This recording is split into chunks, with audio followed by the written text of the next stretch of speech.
বাজারে এখনো চাঁদাবাজি চলছে বলে নিত্যপণ্যের দাম বাড়ছে বলে মনে করেন জাতীয় নাগরিক কমিটির মুখ্য সংগঠক সার্জিস আলম। রাজধানীর একটি হোটেলে দৈনিক বণিক বার্তা আয়োজিত সেমিনারে তিনি কথা বলেন। অনুষ্ঠানে বক্তারা বলেন, পণ্যের উৎপাদন, চাহিদা ও সরবরাহের সঠিক তথ্যের অভাবে বাজার নিয়ন্ত্রণে কার্যকর পদক্ষেপ নিতে পারছে না সরকার।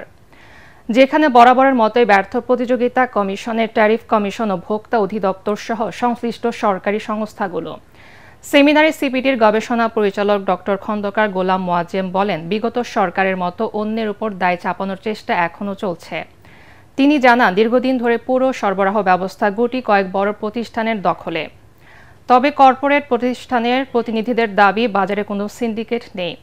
এটা সরকারি সংস্থাগুলোর ব্যর্থতা। এ সময় ছাত্র প্রতিনিধিরা খাদ্যপণ্যের যৌক্তিক দাম নির্ধারণের দাবি জানান।